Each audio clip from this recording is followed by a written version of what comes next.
the attempt by the military to, it seemed, to kind of position itself front and center in this crisis.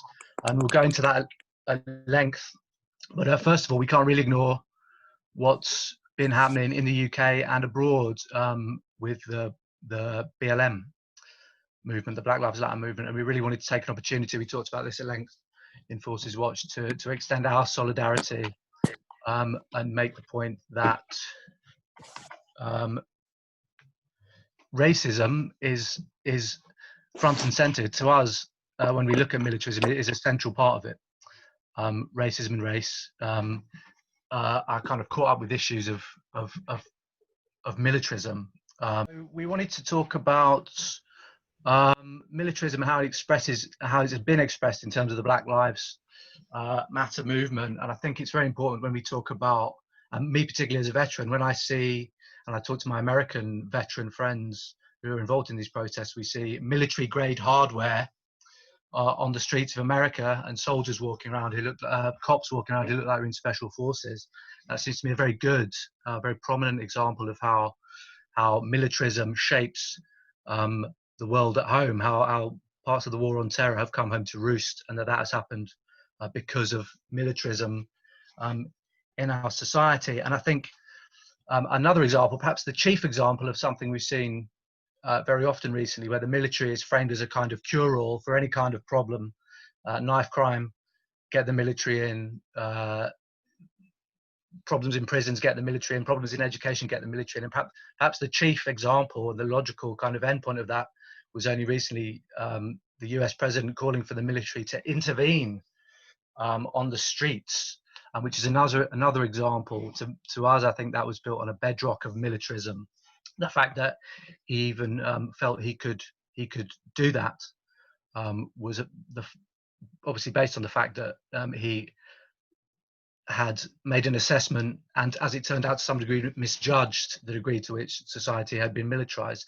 But it is very interesting that he felt he could do that. And we also see things like that here as well. But then on top of that, we also see in the wake of that threat to bring in the military, which the military itself quickly backed down on, a sense that there are other forces in the US, opponents of the president there, who seem to have framed the military, because of its refusal, rather than as an organization pursuing its own political aims, as a kind of moderating force, that the military is kind of heroic and is a buttress against reaction in the US. And I think all of these things speak to just the levels of militarism and the degree to which militarized ideas have penetrated society to a great extent. And we're very conscious, we've been very conscious in our conversations over the last couple of weeks of that. And so we really want to take an opportunity to extend our solidarity with those movements in the US, and also here where it's been ongoing as well. We saw some very interesting scenes in Bristol.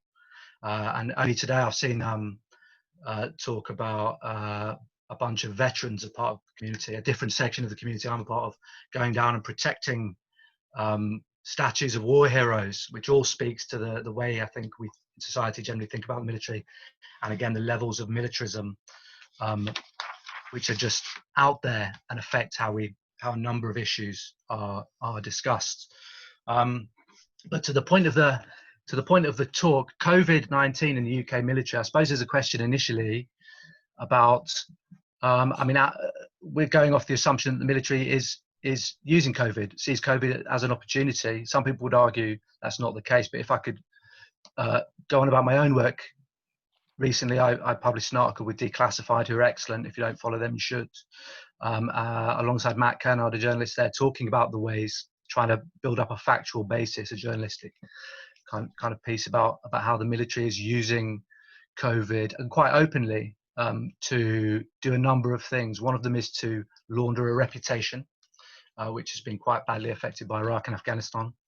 Another aim of theirs is to recruit, and they've used the COVID hashtags and made reference to COVID in their efforts to recruit people into the military, or make them encourage them to rejoin the military. We've had a senior MOD defence official frame it as, in his own words, an opportunity. in crisis opportunity, to borrow from what he said, and tweet that quite publicly. So it seems fairly clear that the military is using and does see COVID-19 as an opportunity, and I think that's something that should worry us all on a number of levels. But onto the speakers. We've got 3 with us today. If I could just, first speaker is a long time friend and ally of ForcesWatch, and someone whose views we respect, and we often go to her and to get her opinions on things. Dr. Victoria Basham teaches at Cardiff University. She's the editor-in-chief of the Critical Military Studies Journal, which is mandatory reading at ForcesWatch. She's a former president of the European International Studies Association, and as I say, she's someone whose views we really respect and often come back to, and her talk is going to be on nostalgia for war and the dangers of crisis conflation. Over to you, Victoria. Thank you very much for coming on. Thank you so much, Joe, and everyone at ForcesWatch for inviting me to be part of this discussion. I'm not going to talk massively about the UK military as an institution itself in my brief talk, but I'm very happy to kind of engage in questions and answers about that.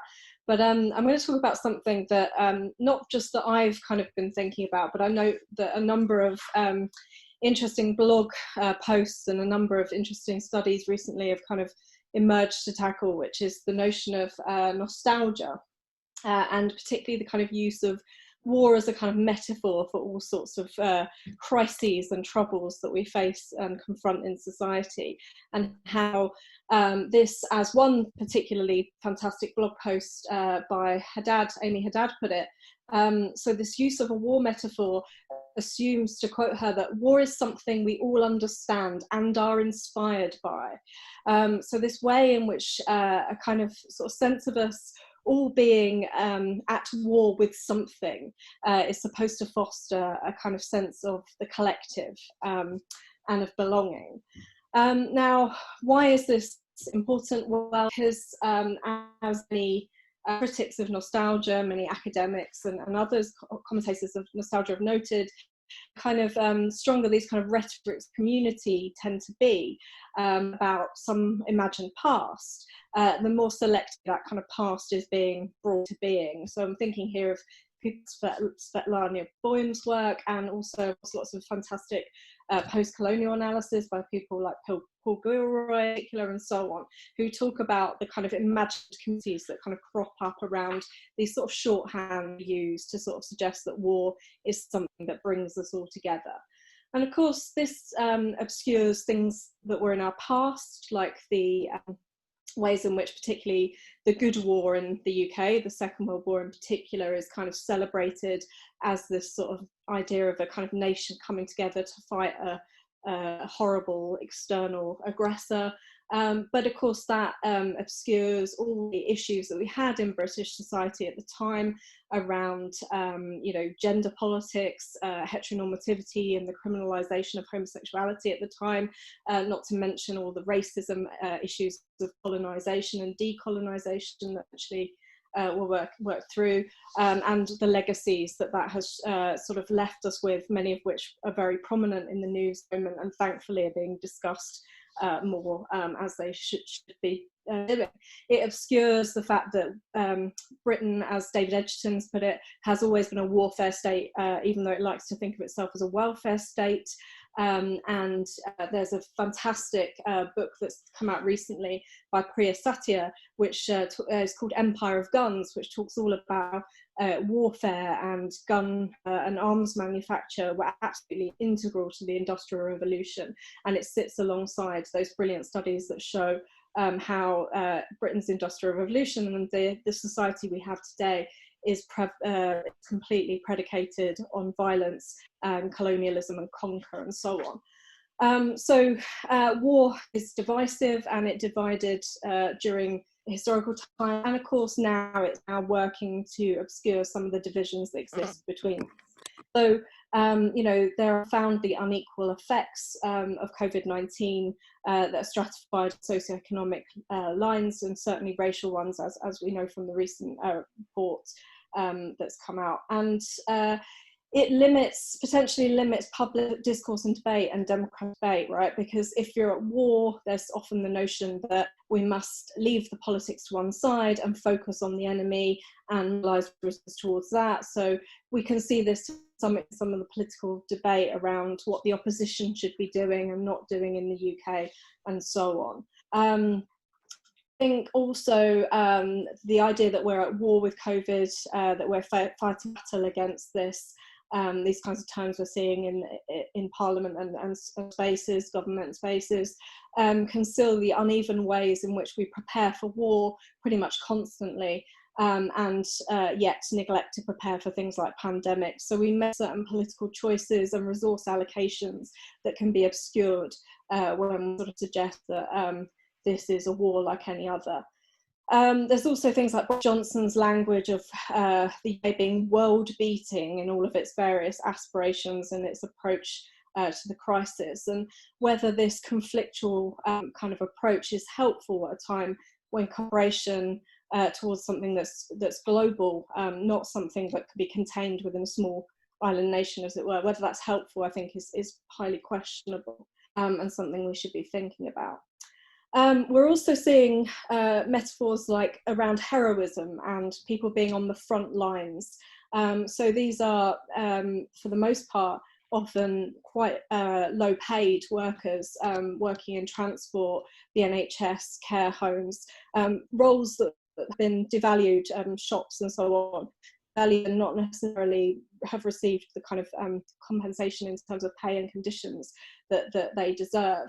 And if we heroise these people, we kind of sort of give them the language of heroification, and we focus too much on their sacrifices, there's a risk that we divert attention to the very real kind of political and economic conditions that those people work in. And interestingly, that applies to some of the most vulnerable people in society who are targeted by military recruiters as well. You know, but soldiers earn £20,000 a year, which is more than a junior nurse, admittedly, but it's below the UK average wage. And so there's problems here around that kind of narrative of heroes and frontline. Also, we know from recent studies from medicine that there's a real problem with the language of battling disease. So at the individual level, people don't lose their battle against things like Covid-19, and to suggest they do, I think, risks denigrating their deaths and so on. It suggests that someone hasn't been strong enough, perhaps. And again, given that this disease that of people with pre-existing health conditions disproportionately and so on, and that a lot of those pre-existing health conditions can be traced back to socioeconomic circumstances and other inequalities within society, that seems like a profoundly problematic way of framing things. And finally, I just want to say something briefly about the language of body counts and counting the dead, and how we need to be careful, because in war, that's a phenomenon that tends to obscure the violence that war does, and can lead to sort of desensitization.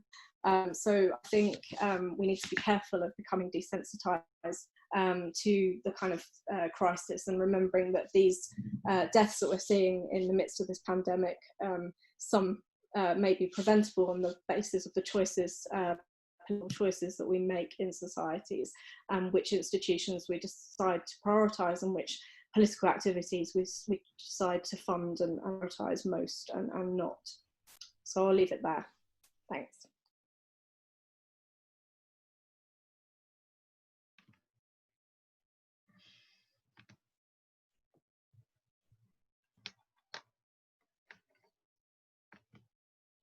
Thank you, Victoria. I believe I'm off mute now. Thank you very much. Cheers for that, Victoria. That was really excellent. Just to remind everyone, obviously there's any number of interesting points there. So if you have questions you want to ask, or points you want to make, put them in the chat, and I'll read them out at the end. But thank you, Victoria.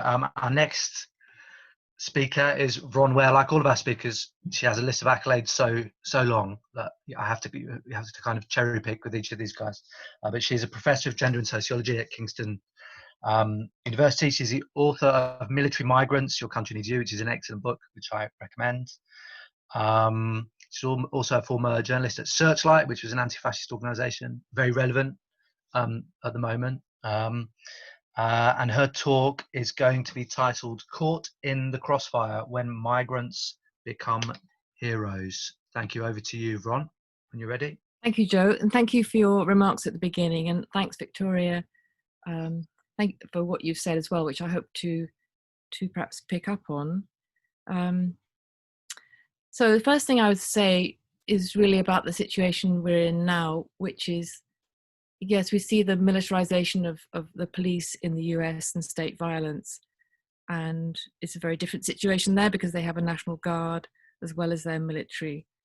And I think we could probably draw out from, there's two things to say about that. One is that I didn't know from the campaign against the arms trade, that actually the US is one of the largest buyers of UK arms, which include ammunition, rubber bullets, smoke and pyrotechnic charges, CS gas grenades and tear gas, which is really shocking.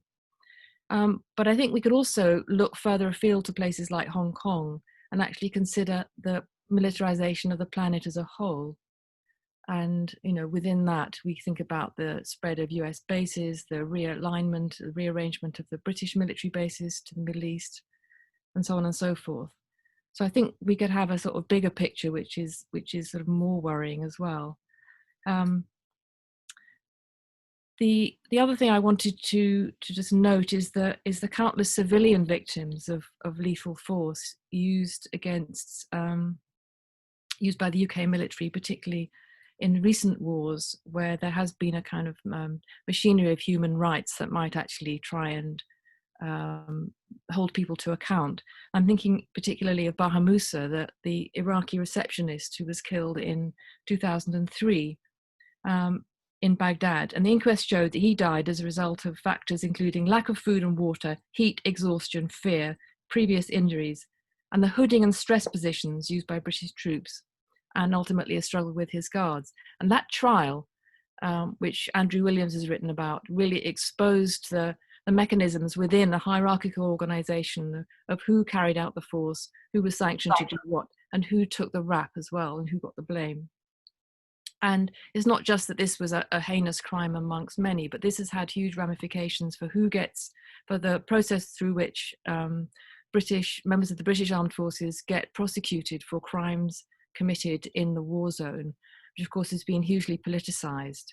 And the Prime Minister's called it, recently called it a witch hunt. They're trying to make British military workers, immune from prosecution. So that's one issue. But actually, if we think about the question of institutional racism in the armed forces, this is something they've had to address, partly because of their shocking record, which got exposed throughout the 1990s, but also because of the legislation that was passed after the Macpherson report in 1999. They weren't immune from that. So they've had to, obey all the laws around equality and diversity and all that kind of stuff. So that's been very important. And it's interesting that actually, I meant to check his name, but one of the sort of HR people in the British Army did actually tweet a letter that he had written. I don't know who the letter was to, whether it was to people in the army or just a sort of PR exercise, but it was a much more genuine account of why anti-racist policies were important in the British Army than many of our universities have been able to put out, actually speaking. And having done some research on how, the equality and diversity procedures and anti-bullying stuff was done in the army, I know that they're under as much pressure as any other organization, not simply because there's a huge financial penalty if they get things wrong. So they've been coerced to do that. And that's another story. So the ways in which we can connect what happens inside military organizations to what happens inside other public organizations and institutions. And I think that's really important, because so often the military gets seen as something outside society. It's not really relevant. It's not really connected to how our institutions work. But, they're paid for by taxpayers. We pay for them. They should be part of the democratic structure. of how things work in this society, which obviously is something Paul Dixon spoke about in his thing he did for ForcesWatch, that fantastic pamphlet. So thinking about that, about military as a public institution, and what Victoria said about nostalgia in the sense of how this country came to be as it is, the military is incredibly important to national identity and stories of, you know, who the British are and what they've done. And of course, that makes us think about statues and public history, what we know about public history. And, you know, you walk down Whitehall on any demonstration about anything, and you walk past Garnet Wolsey, who was among the most ferocious butchers with a kind of incredible, I mean, the things he wrote about martial race theory and about, you know, some of the people that he helped to slaughter in Africa, you know, I would not want to read out. So these people are sort of littering towns and cities all over the place, and you know, these are part of our national story. So I know that's very much on our minds at the moment. So as part of that national story, when we come to think about who are the key workers, who are the people keeping us going, keeping this country going, you know, there's that we fall back on war, how people got through the war, and that spirit, and particularly the NHS comes through, as it did in the Olympics opening ceremony, as one of the key things that we have in this country that they don't have in the United States, they don't have in many other countries. There is a public health service. And after years and years of it being unpicked and prepared for privatization, suddenly that's the thing that's saving us. That's the thing that's going to rescue us. And of course, within that many of those key workers, not just in the health service, but transport and many other, you know, food and so on, those key workers are the lowest paid and the least valued most of the time. And a lot of them are migrants and have migrant status. And then that becomes an issue when it turns out that migrant workers in the NHS have to pay an NHS surcharge, thanks to our immigration laws. So these things are all coming out, which is good. Although in terms of longer term change, you know, I'm not sure what will happen. But when we look at migrants in the British Army, we get an interesting reaction, which we saw with the example of Taitusi Ratikaukau the other day, who is a Fijian soldier who signed up in 2000 or 2001. He was recruited in Fiji, and he left in 2010 and has been living here since with his family. Also born, his wife was born in Fiji, 2 children born in Germany, 1 in the UK. And his story, you could make a whole case for, you know, how messed up the kind of meeting of immigration control and being a military hero during this period from 2000 to 2010 particularly, and for the few years after that. Anyway, so this particular case, I think, lays bare the sort of societal expectations of what it is to be a hero, what it is to put your life at risk for the benefit of fellow citizens or citizens of the country you've come to serve. And I'll just say this, that one of the things that I was told in around the 2009, 10, 11 sort of period when I was researching this, that one of the things when the people in the army were trying to argue with the Home Office, with the UK Borders Agency, about why their soldiers should have more protection in terms of immigration law, they were told, well, if we give them concessions, then what do we say to the Indian doctor who says we are saving British lives? And now we're in a situation where UK doctors are saving British lives much more obviously, and also the nurses and porters and all the other people who work in the health services who have migrant status. So there's a knot there to be unpicked, you know, and combined with a whole sort of language of heroism and stuff. So I think that paying attention to the figure of the migrant soldier who's in distress, and these cases come along so routinely that actually there is a case for having a class action to investigate what actually happened, particularly to the first few waves of Commonwealth soldiers who were recruited from 1998 until 2010. So I think probably I've said enough for now. I've no idea how long that was. That was perfect timing, Was Vron. it? Really good, yeah. You had like a minute left. Yeah. But it's very interesting what you say, just before we go on to our next speaker. I've actually been in contact with some of the Fijians. I served with a lot of Fijians. And last year, it was a strange moment. It's an anecdote, really. I was interviewing one of the soldiers involved in that case about racism in the British military. And we ended up doing it at Greenwich Naval College. And we came to the realization there that naval training had been transferred to Greenwich only 2 years before Fiji, the initial colonization of Fiji. And so we were there. We had a strange moment of reflection. We were there in the place from which very possibly the officers who conquered Fiji set out, and certainly received their training. So I guess it's that lesson that only at certain times, colonial history, can kind of brush it under the carpet for a lot of the time. Now it's very overt. It's very obvious. Yeah, it was an interesting moment. But to our next speaker, in fact, remember to put questions and stuff in the chat, guys, or points that we can read out. But on to our next speaker. Paul Dixon is a visiting professor at Birkbeck. He's widely published on war, conflict, and militarism. He's written a really excellent book, which I commend to you, on the British way of counterinsurgency, which is fascinating. And he is the author, of course, of Warrior Nation, which is a report we released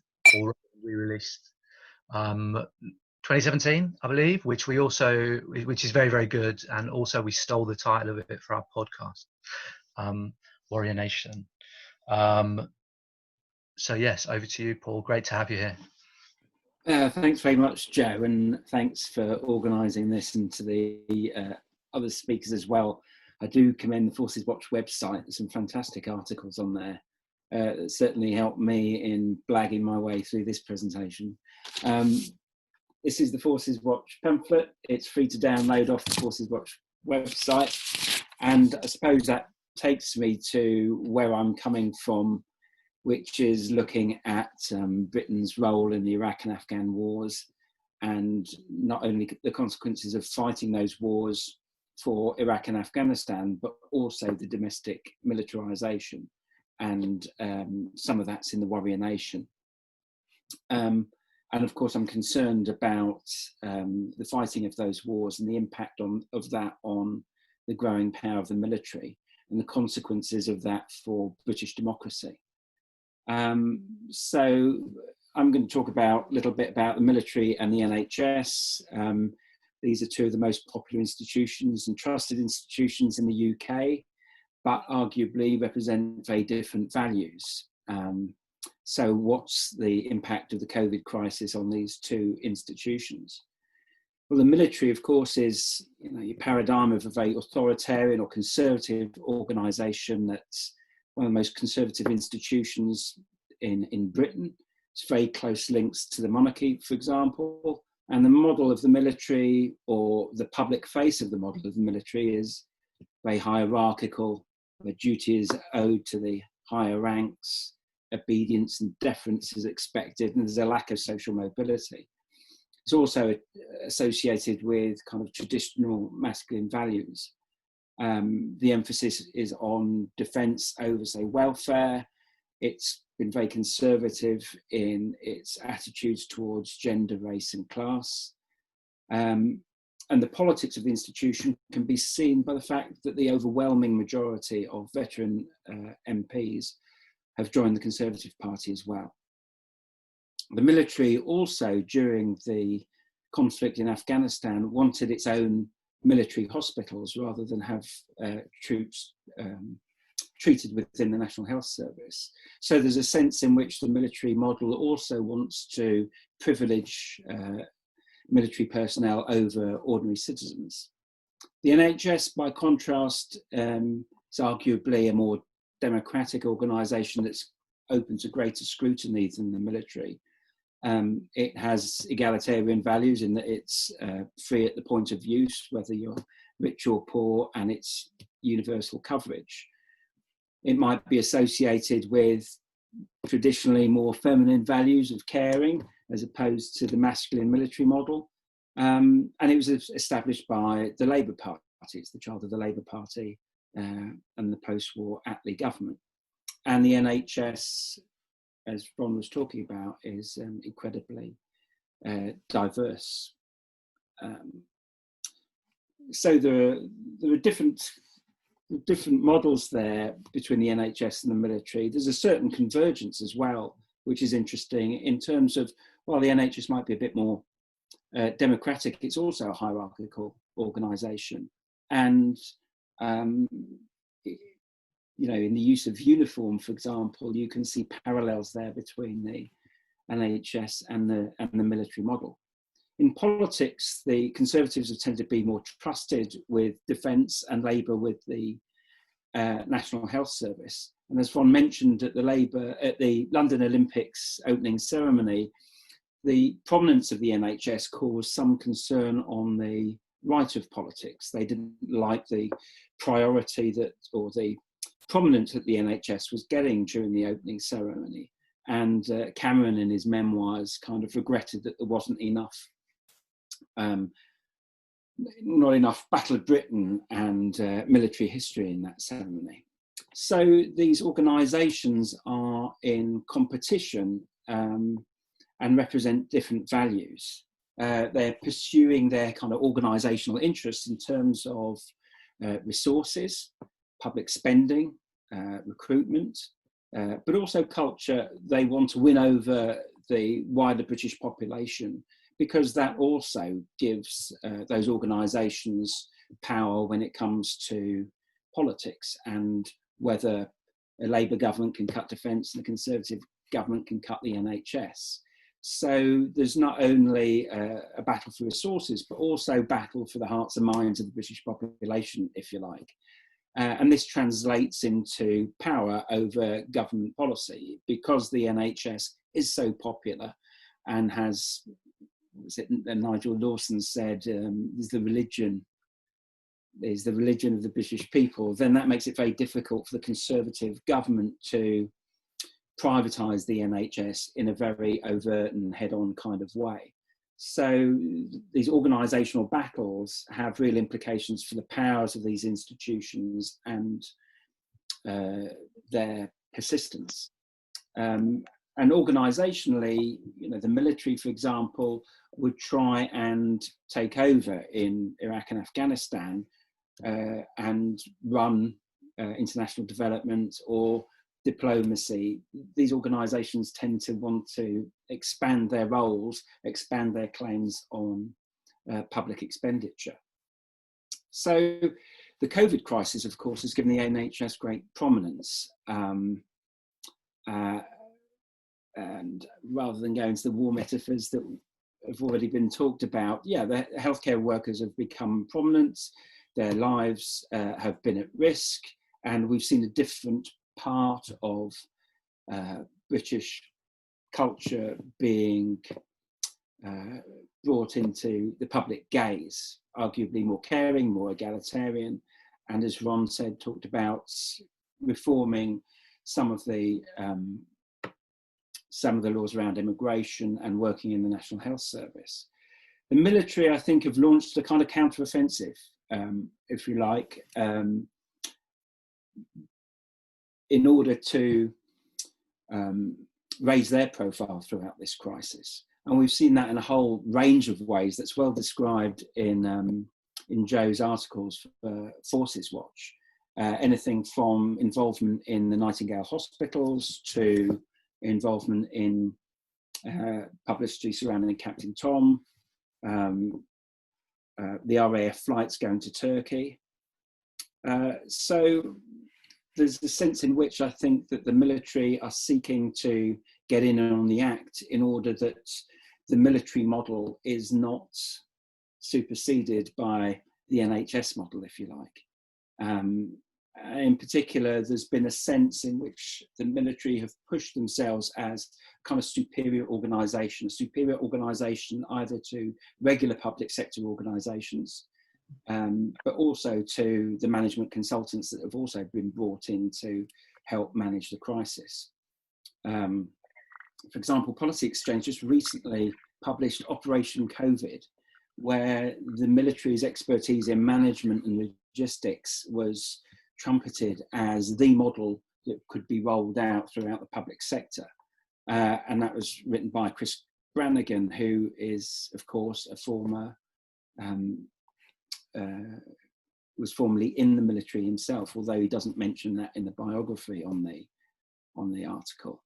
So the military have responded to COVID through a range of kind of propaganda or public relations activities in order to get in on the fight, if you like, and raise their own profile in the forthcoming competition over public expenditure. They've also, the Chief of General Staff, Nick Carter, talked about 77 Brigade and their role in the crisis as combating non-lethal forms of psychological warfare, using the likes of Facebook and Twitter to fight in the information age. And this raises an interesting question about the public relations and propaganda role of the military, and how they have a role not only in fighting wars in Iraq and Afghanistan and trying to propagandize there, but also propagandize on the home front, because for the military, even in those wars, but also in peacetime, propagandizing domestically is important in order to ensure up the power of the military. So there's a concern there that these public relations or propaganda operations are not only directed externally, but also directed at the British people, and the problems that creates for democracy. So just to wind up,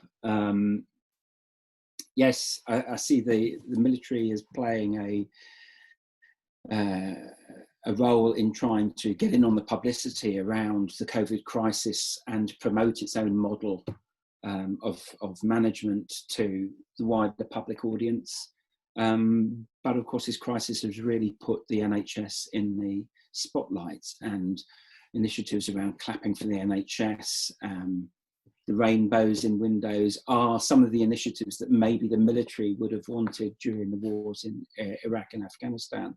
And there's a recent call for the last clap to be on the founding day of the NHS in July. And, you know, that possibly raises a question of why we don't have an NHS day rather than perhaps an Armed Forces Day. Definitely. Thank you for that, Paul. Really interesting stuff. We've got some questions. We're just racking up some questions, but I'm gonna jump in and ask one just to be cheeky first. And I suppose we're talking about very, very broad, very big things here, but I think if there was a signal example which really jumps out at me, it's the, I suppose I would call it the emergence and then the capture of Captain Tom, who seems to be, in my reading, is a really nice and very well-intentioned elderly man who, for those of you, I'm sure all of you are familiar, started raising money for the NHS, and then shortly after was appointed head of the military's teenage soldier, junior soldier training camp. They had soldiers on his drive watching him go up and down it. And I just wonder if you could give me your opinions on that in brief. I don't know if anyone particular wants to take that up, but please give me your view. I mean, I guess it follows on from what I've just been saying about the Army's PR. And I think there are very real issues there around how the Army's PR and propaganda operations operate and how legitimate they are in a democratic society, and what the comparable operations are of other institutions in British society.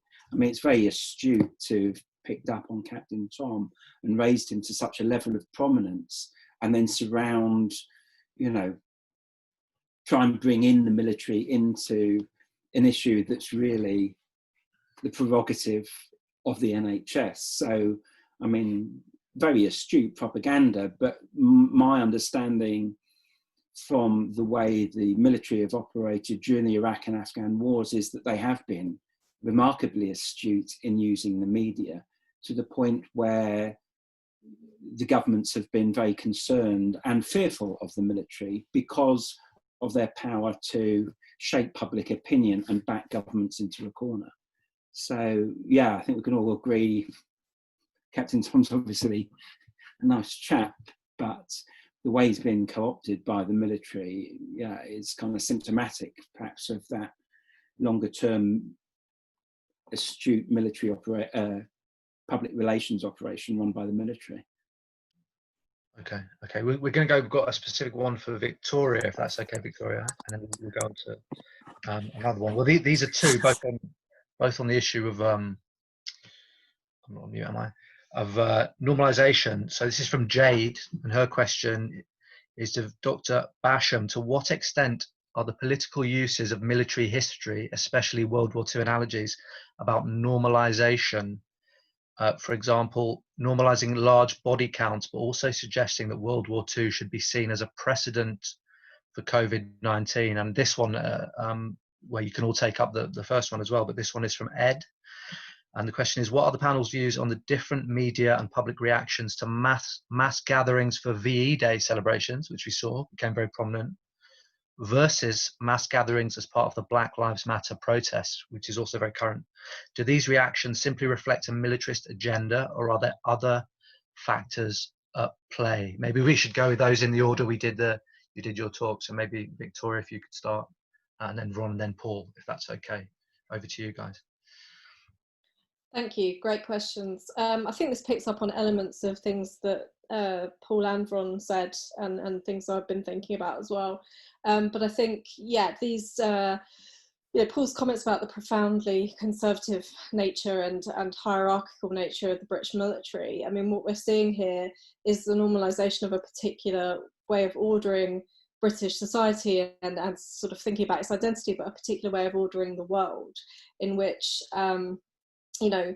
we have an expeditionary military, and that's kind of rarely kind of questioned as to why that's the case. Why do we, we have a Ministry of Defence, but maybe given the involvement of the UK in sort of every major conflict, throughout 20th, 21st century, the old Ministry of War might be a more appropriate title for it. It's a more honest one. So that normalises a particular vision of what the UK Armed Forces is for, and sort of avoids questioning what it should be for. And the VE Day versus Black Lives Matter narrative, I mean, it's impossible to not engage with that without thinking about racism and how systemic and institutionalized and profound it is. The idea that we can celebrate this event that there aren't that many survivors now. So someone like Captain Tom is an interesting kind of figure associated with that, who can be unfortunately willed out and sort of set up to sort of represent something in particular. But I think the kind of nostalgia around the Second World War is a lot of it is about whiteness, and it's about an imagined community that didn't really exist, but that wasn't sort of regarded or was imagined to be less multicultural somehow.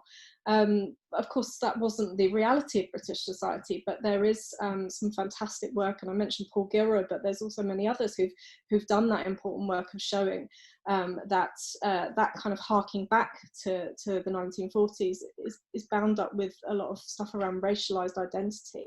And so Black Lives Matter threatens and Colston's, I mean, I live in Bristol. I'm immensely proud of my city right now, and it's that exemplifies an attempt to change an order and to challenge an order, which the military is heavily invested in. Its reason for existing, as Paul's kind of pointed out, is bound up with the particular way that we order this country and the world. So yes, this is all about kind of normalizing that and not allowing challenges to it.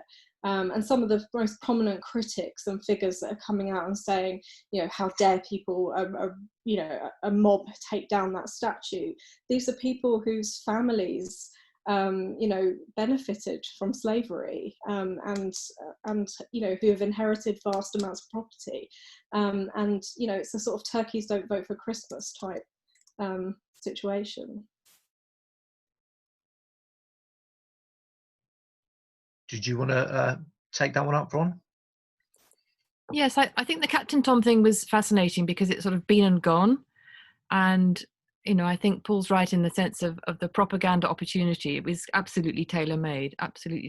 But it's funny, you know, having been born in the 50s and growing up in what seemed to be, you know, very much a post-war peacetime era, which of course you realize afterwards wasn't. But anyway, that's what it was sort of, you were told as a child. And the war seemed this absolutely terrifying thing that had happened to one's parents. And most people had been in some way involved in some kind of armed service, you know, mothers as well as fathers. And a lot of that wasn't spoken about. It was so traumatic. And just a sense of relief and moving on. So, you know, having relatives who are in their 90s now and thinking about the fact that, you know, as you get older, you kind of remember the things that happened to you as a child much more in terms of how your brain disintegrates. Thinking about what it would mean to be in your 90s and to want to walk around and do something for the benefit of everybody else. I was kind of fascinated by the impulse to do that and that the money would go to the NHS and what that meant in terms of a memory of having lived at a time. There was something about the early lockdown in which there was a lot of talk about the war and everybody, you know, who was doing sacrificing and who was keeping things going for everyone else and all the rest of it and who was the enemy, and that made me think about what it might have been like when something suddenly changes. There's a rupture and there's a crisis and everybody has to behave differently and take things on board. I think these things are valuable to think about. And, you know, while, you know, my generation and subsequently have had this whole critique about this kind of nostalgia for the war, you know, and continue to critique it, actually, you know, there's an awful lot to be learned from our elders and to listen to people in an earlier generation about what happened, what it felt like, and so on and so forth. So I sort of say that because I think it's complicated, and we're thinking about a national story and what is important in terms of how the glue that kind of sticks this weird place together, you know, and all the different stories and which ones compete with what. So I think there are perhaps ways to, you know, to intervene in that now that have become visible, you know, and in the light of the crisis, it's like a sort of thunderstorm and things light up and you see how things can look different. So where am I going with that? I think that the VE stuff and the day, you know, in May when everybody was supposed to have street parties, even though we were in lockdown, I see there was a question about whether or not, you know, there's a discrepancy between what we were being encouraged to do when there really was a lockdown and then the criticism of the protests now. I don't think there's an analogy there, but I do think it's significant that there was a significant spike in COVID cases in Minehead, in northwest Somerset, and it was directly linked to the VE celebrations there, and it was very much played down in the media, I felt, even though that was the only thing that would explain the southwest figures going up again. So I think that's important to remember and sort of make a note of that. Did you want to contribute there, Paul? No, I think Victoria and Vron have done a very good job. Yeah. Okay. So this one is from Graham. On the 5th of May, the Financial Times published an article indicating that the military had been shocked over being thrown off the front stage in relation to COVID. The article went on to question whether there was likely to be swinging cuts to military budgets. Does the panel agree, and what does the panel make of that? Maybe you want to start, Paul, and then we will cycle back through. Sure. Yeah, it's an interesting question, because I think when you look back at what's happened during the COVID crisis, you can see this kind of organisational competition taking place and the consternation of the military that the NHS and a very different agenda is gripping the British people.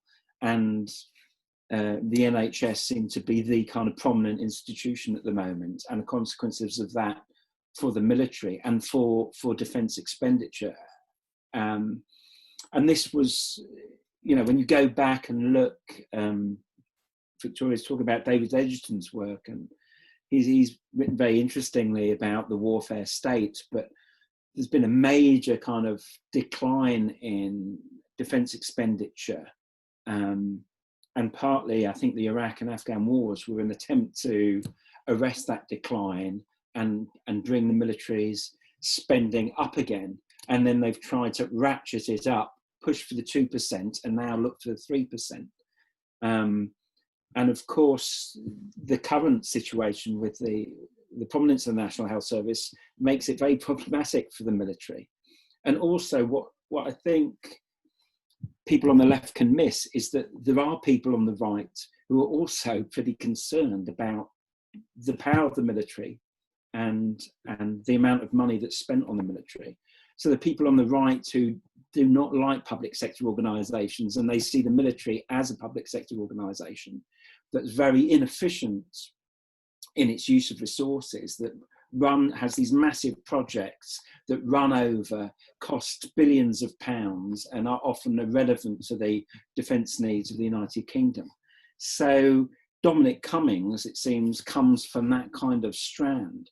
So it's interesting in that there's this group on the right that are also looking at the sheer waste of the Ministry of Defence and looking at cuts there.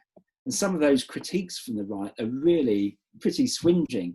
And because the right tends to be much more interested in the military than the left, some of those critiques from the right are really very well informed as well. And so they'll point to the privileges that the officers and the senior military, the top brass, have within the military, and question those and look for cuts there. So I think Graham's question's really good one. I think it's a really interesting time, and in a crisis, as Vron was saying, in a crisis, politics, the tectonic plates start to move. So what happens next is going to be contested, and it'll be interesting to see what the outcome is. And I think that explains perhaps a rash of activities by the military to try and get in on this, get their prominence up. But of course, there are some in the government that are also very strongly pro-military and pro-militarisation. And so they're pushing the Chief of Defence Staff front stage in order to protect the military as an organisation and as a model for society. But there are other groups on the right that are kind of far more scathing than that. Would anyone else like to come in on that one?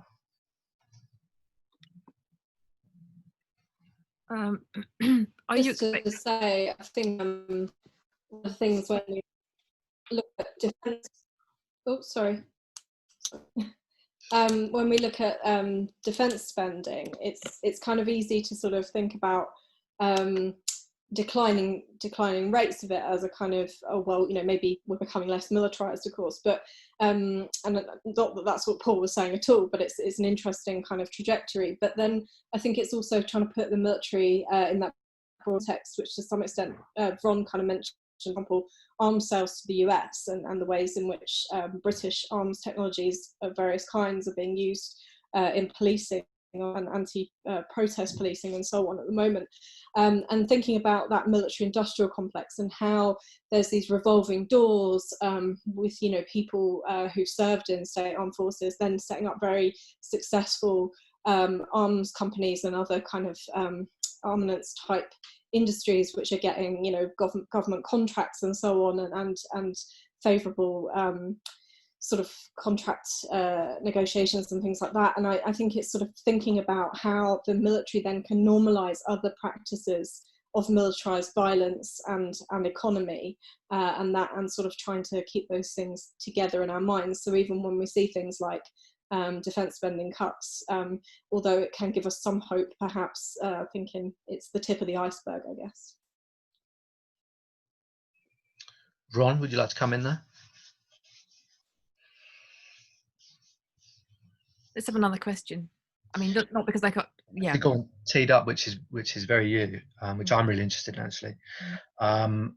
So I'm not sure who asked this, but in the wake of the George Floyd murder, the progressive elements of the UK legacy media have critiqued various institutions and their structures and the connection of those structures to colonialism, and racism. And I've also noticed this as well, because I'm quite sensitive to this kind of thing. Why is it that of all the institutions which have been slammed, the British military seems to have thus far, despite being quite proud of its links to colonial violence, has escaped scrutiny? And a particular example, I suppose, for me is that when I'm thinking about this, I think most infantry regiments particularly have regimental colours, and those are big flags with battle honours on them. And as well as more recent wars, the World Wars and the Napoleonic Wars, they're always covered in the names of like Gujarat and the Mutiny and so on, which seems to be a very obvious thing to start to decolonize. Yeah, the military's kind of escaped a lot of the criticism. Obviously, it's early days in terms of toppling things. But what do you make of that? Do you think we'll get to a stage where we're talking about? It sounds silly in my head, decolonizing the military. I mean, what do you make of such a thing? I think decolonizing the military would be, I think you'd have to abolish it and start again. The military is the history of empire. It is. That is what it's about. So you talk about the flags. If you go to any military building, you'll see the hall, the loot, the bits and pieces, the material culture of empire. You know, the memory of battles is still really important today. And interestingly, talking to soldiers from Commonwealth countries, they often were more aware of that history than, you know, the British recruits who just signed up. Not surprisingly, you know, people here don't know the history of that. Again, these things come into view at certain times, and I do think, I'll repeat again, that the military is always seen to be outside society, and people don't tend to sort of look to scrutinize it because it's a kind of given fact that that's what it does. It kind of organizes separately and doesn't speak to the public. You're not really allowed to know anything about it. You can't speak to them really. They represent themselves when they choose, and so on and so forth. I think knowing more about military history is incredibly important.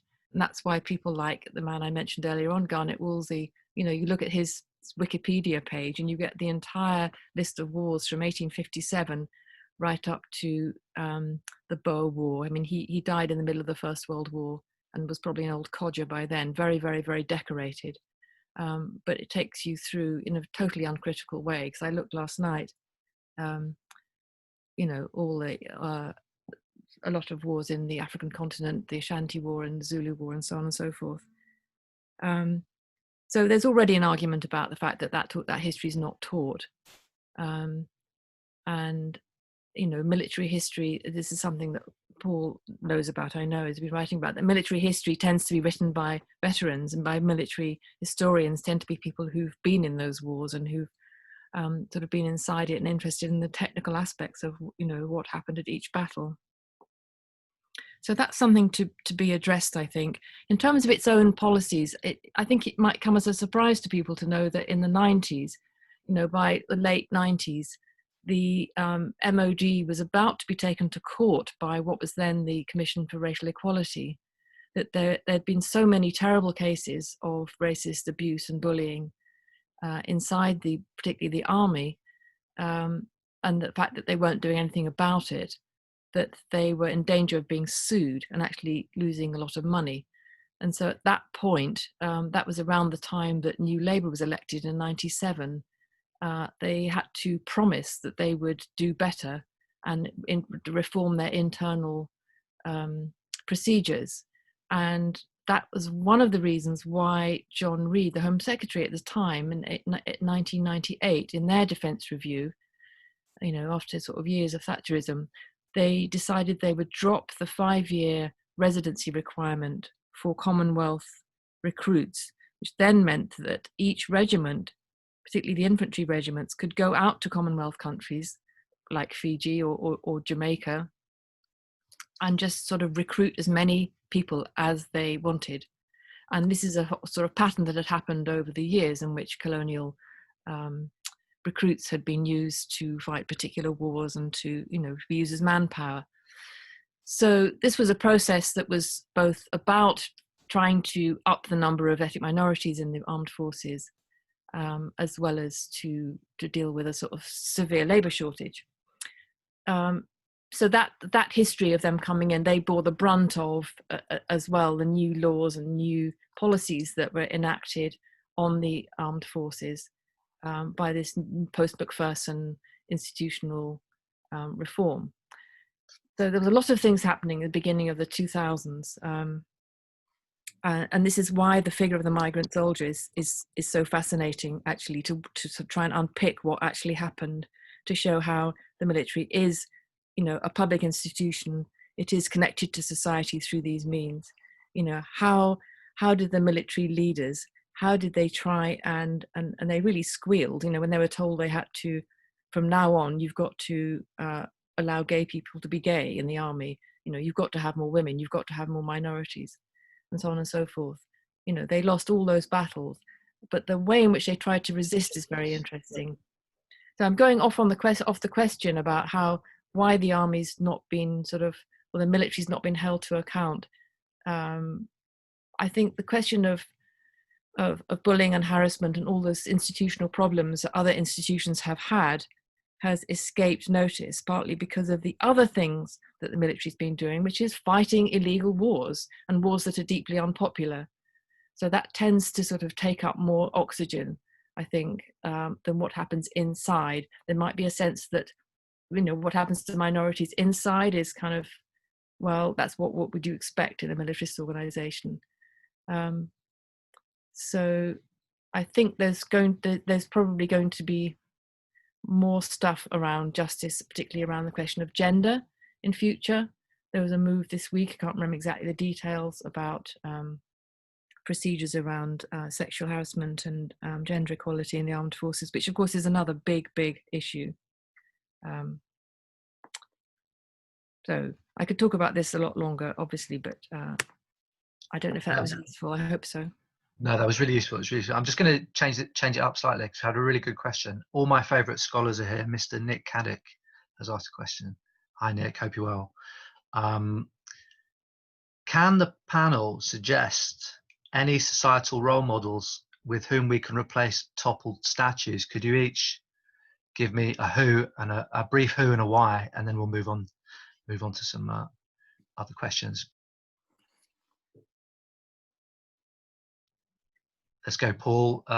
Sorry, I cut myself off there. Paul, yeah, Victoria, Vron. Oh, wow. My brain is more empty than normal at the moment. I'm not sure I've got any societal role model that I could think of putting on a statue.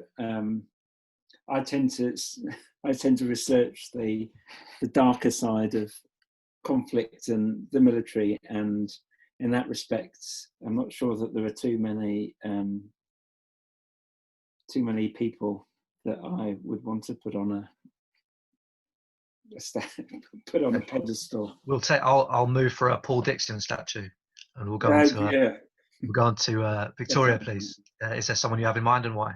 Okay, I'm probably going to give an equally vague, obscure, unsatisfactory maybe answer. Not to say that that's what Paul's just done, but in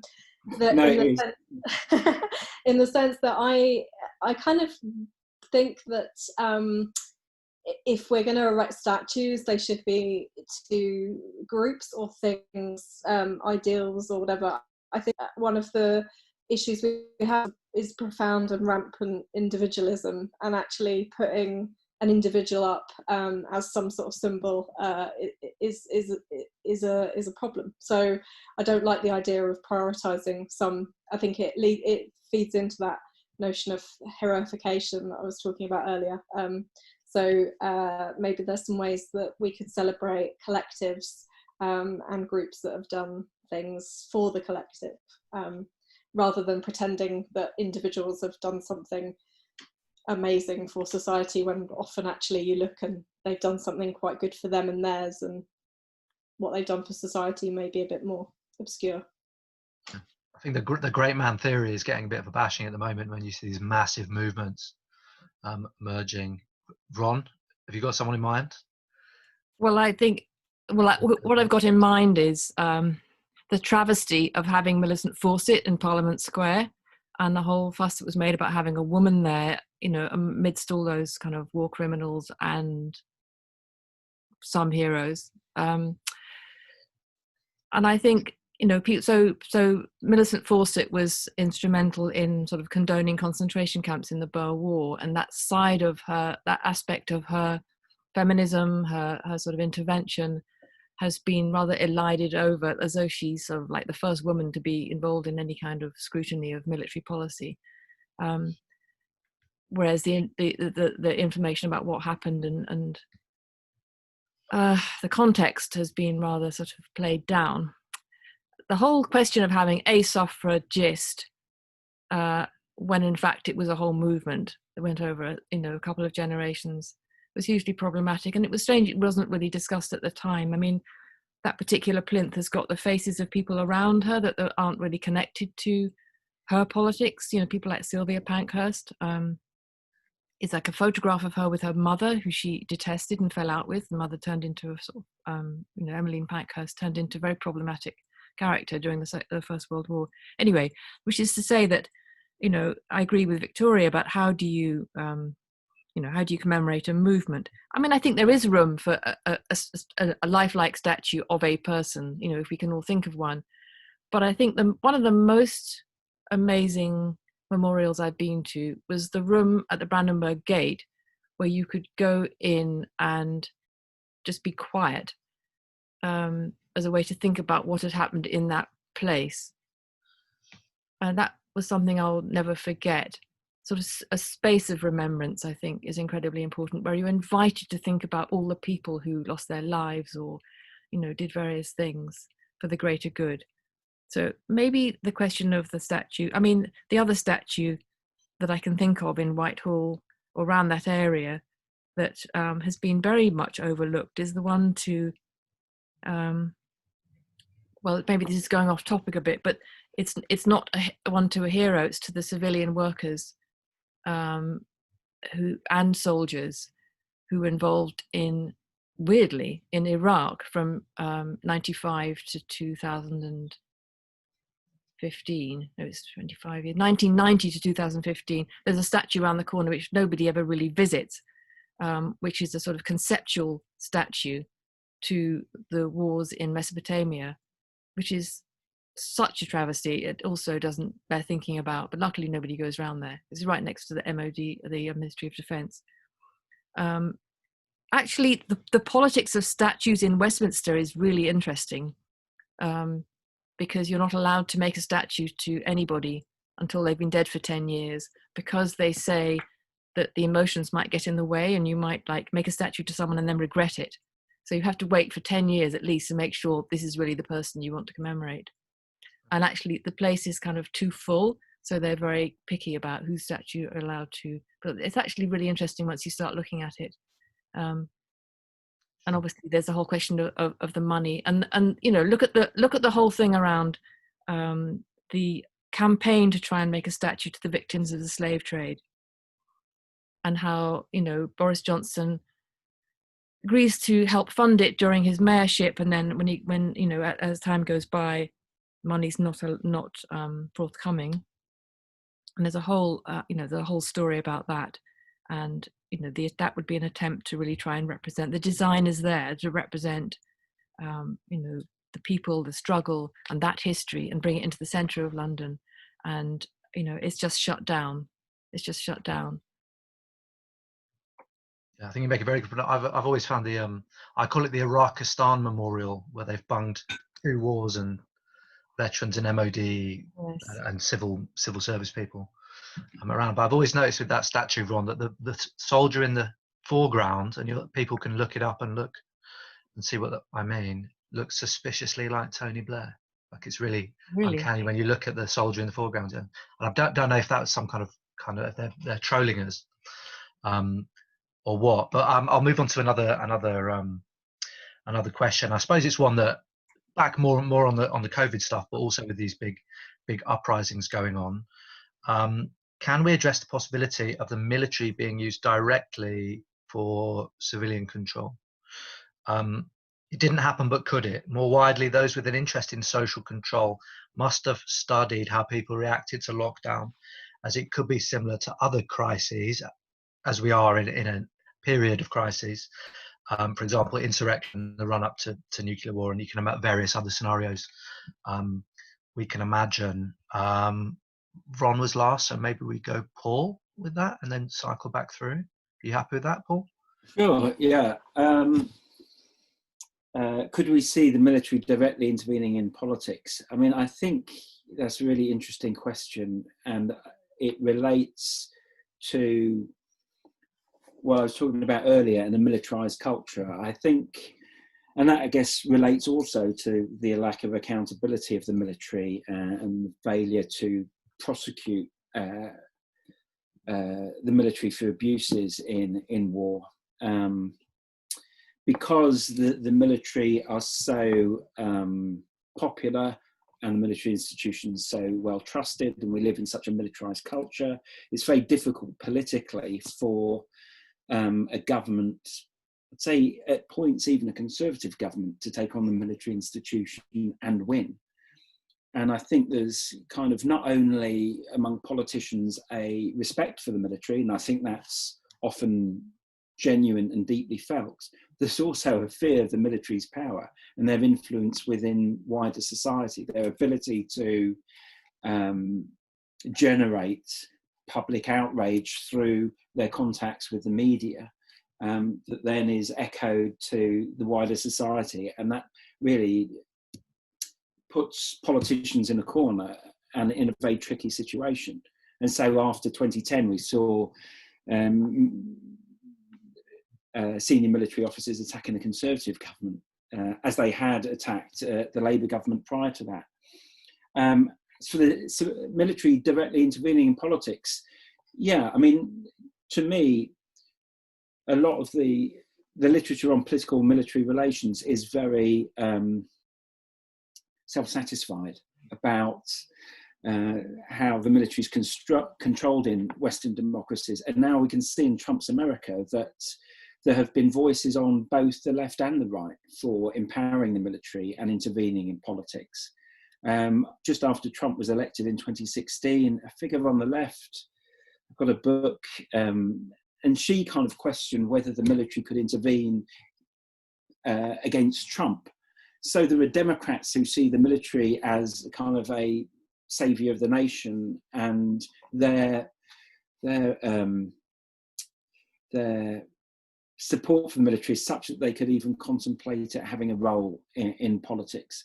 In the UK, what's interesting is that the military haven't been visible in politics for, much of the 20th century. I think really since World War I until 2003. And in World War I, of course, there was intense conflict between Lloyd George as Prime Minister and Field Marshal Haig, and real heavy conflict there. But after the catastrophe of World War I, the military's exerted its influence mainly behind the scenes. Perhaps until you get to the 1970s, where Harold Wilson feared that when troops were being deployed to Heathrow Airport on an exercise, he had to ask whether he thought that they were taking over. So although we congratulate ourselves that the military are subordinate to democratic governments, I'm not sure that that's actually fully the case, because the power of the military is often hidden. And since 2003, when it's burst onto the public stage, you've seen an empowered military prepared to talk publicly and criticise publicly politicians and have widespread public support for that. And I think that's a real threat to democracy. You do not want to have that in a democratic society, where the military might be able to, in particular circumstances, be able to wield a disproportionate power, be able to claim that this is emergency such that, since the British military in this country owe their allegiance to the monarchy rather than the elected government, that they might feel the need to intervene in the event, for example, of a Corbyn government, who's going to implement policies that are going to disrupt the defence of the United Kingdom, or that's what they would claim. that then they would say, well, you know, we can't allow this to happen. This is not in the national interest. We must prevent, you know, and that was similar with Wilson in the 70s. We must maybe intervene in politics in order to prevent Britain going down the rocky road to communism. I mean, it sounds paranoid, and to some extent it was, but there were influential people in the 70s on the right who actually believed that stuff. And that's the concern. And sometimes over Brexit, you see the fragility of democracy. And now you're getting books written about the fragility of democracy in the United States. If Trump gets another term, you know, will the institutions of democracy be able to withstand another Trump presidency?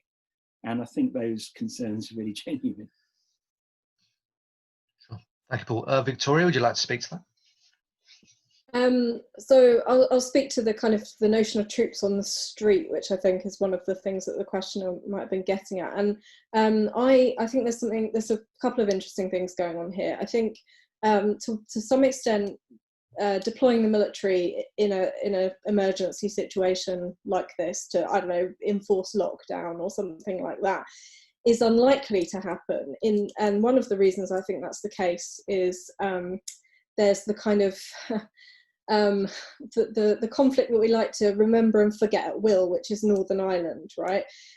So Northern Ireland becomes relevant to people on the mainland at certain times, and one of them is when we want to other that conflict. And oh gosh, we don't want troops on the streets here in the UK mainland because, you know, that's what you do in places like Northern Ireland. So there's this strange way in which Northern Irish politics kind of re-enters British politics, you know, at certain times. And there have been controversies around that when there was some discussion of the military aiding counter-terrorism, particularly when there was a spate of attacks in London in fairly rapid succession. That kind of came up, and Northern Ireland was brought up in that context as a kind of, oh no, we can't possibly do that here on the mainland. The other thing is that the military, plays a profoundly political role in British life, but it likes that to be kept hidden. It's the ultimate kind of institution of cakeism, if you like. So on the one hand, it's always whinging about how the British public don't understand it, and on the other hand, it doesn't want to be understood, and it hides behind all sorts of things to make sure that we don't get a sort of deeper understanding of it as an institution and how it actually works within political structures. So I think actually having that kind of visible role that threatened the idea that it is democratically controlled would actually limit its ability to kind of do the things that it likes to do without people looking too closely at it. But having said this, one of the things that I was very concerned about and still find quite troubling was the way that, you know, friends who perhaps, you know, they don't consider themselves activists, or perhaps people, you know, they're not scholars or whatever, and they don't have a particular investment in military issues, but they're certainly not apolitical. But friends who would say to me, oh, I think it's wonderful that the military stepped in at short notice to help out with the Olympics. They deserve that.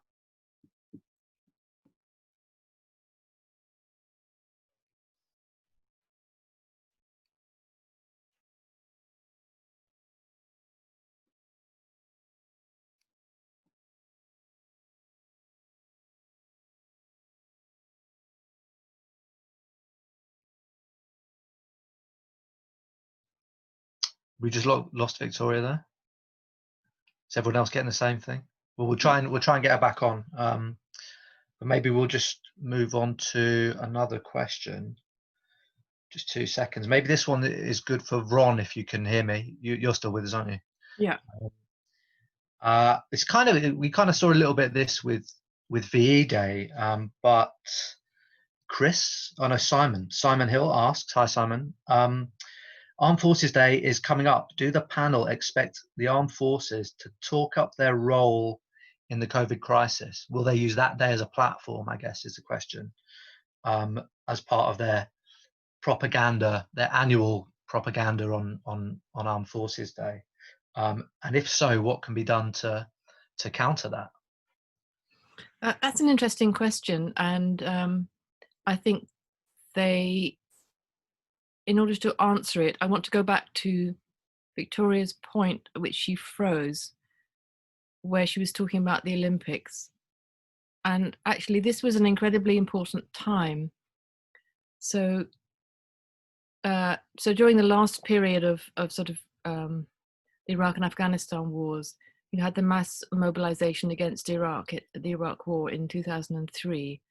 And then, a whole series of things happened in which there was it's a bit sort of too hard to compress here, but it's a bit like the government then became sort of protective of the military in defense of their own foreign policy, if I can sort of try and summarize it like that. In other words, while because the British military had been active on the streets of Northern Ireland, they'd been forced to hide behind barbed wire in this country. And that was still the situation when they were being sent to Iraq. So soldiers really were sort of outside society in that way. They were literally much more behind the wire than they are. Then there was this sort of radical decision to bring them back into society and to make the uniform something that was respected. There was a sort of panic about the fact that in terms of generation, and people didn't really remember the Second World War, and their family members didn't really remember it either, so people didn't have a direct connection with the military. So this was a problem, had to be rectified, and that's why we got Armed Forces Day, as opposed to some random Veterans Day.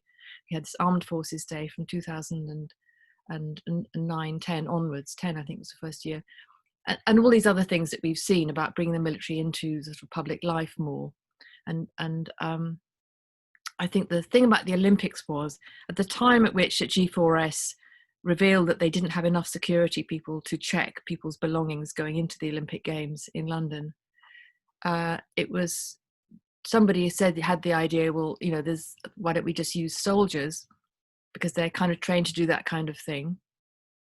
And the first reaction was to say, no, we don't want our soldiers put in jeopardy on the streets and being kind of shouted at. And then they decided that actually it was a PR opportunity and so on and so forth. And it happened, and it was massively successful. This was a real turning point.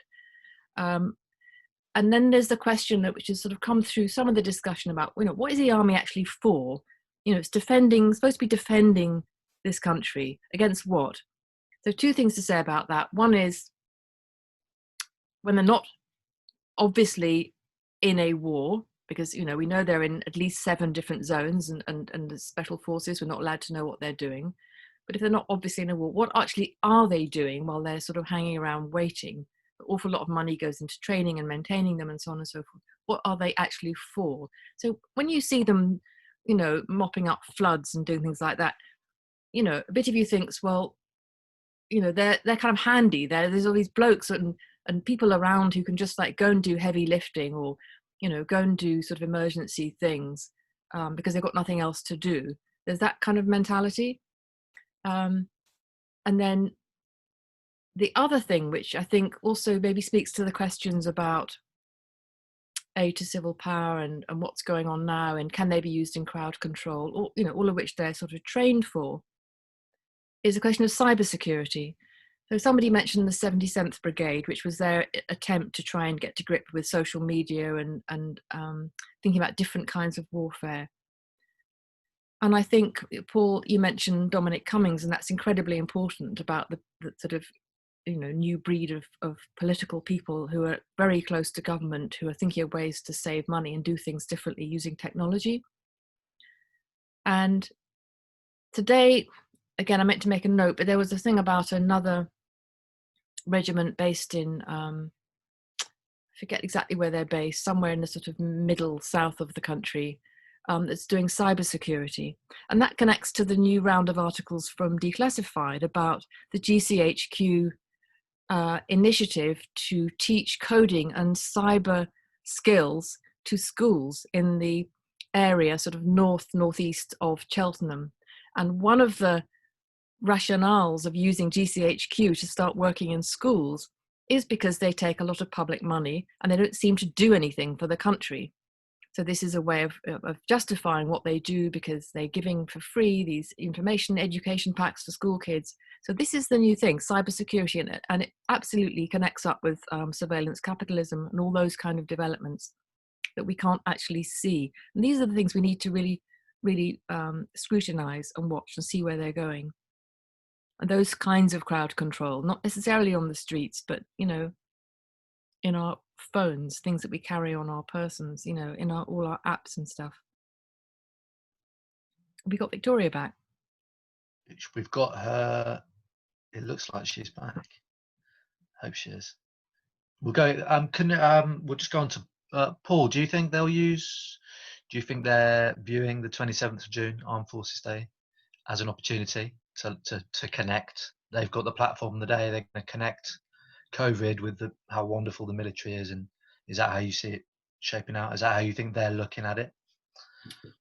I mean, I guess that would be a smart move and in line with what they've done throughout this crisis. I mean, I guess a smart move might be to, you know, question some of the things that have been done during the crisis and exactly how effective are they? I mean, the military have set themselves up as being the managerial and logistical experts, but when we've looked at some of that management and logistics in Iraq and Afghanistan, there've been shortcomings, to say the least. And I think there are some issues that researchers might want to look into around what they've said they're going to deliver and what they've actually delivered, in terms of the RAF flight to Turkey.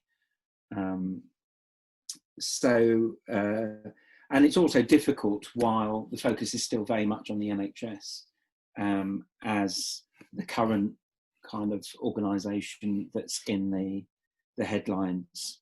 So, yeah, I mean, I'm sure that they will push the military's role and competence for handling the COVID crisis as a way of expanding that organisation's remit into other policy areas. I mean, because that's what they've always kind of done, and that's what they were doing in Iraq and Afghanistan as well. And with counterterrorism, you know, the military have also talked about domestic counterinsurgency, that they know how to do counterinsurgency over there, and that means that they can do it and win the hearts and minds of the British people. And that means importing kind of military techniques to domestic UK society, which is problematic, to say the least. But, you know, historically, the military were kept out of the way. They were kept off the streets because it can be problematic when the military come into contact with the local population, and that's often historically caused a lot of trouble. And so, you know, and I misunderstood Chris's question, having troops at the end of your streets, you know, that can be a problem. As Antonio mentioned, in Northern Ireland, you know, troops are often trained to use high degrees of violence, and so, you know, having them act as kind of police or in any kind of policing role could be seen as problematic. So, you know, that's a double-edged sword, I think, for the military. On the one hand, they want the higher profile, and they want the contact between the public and the military because they believe that it's going to improve recruitment and improve the reputation of the military. But, you know, there are also potential disastrous consequences that can follow from that.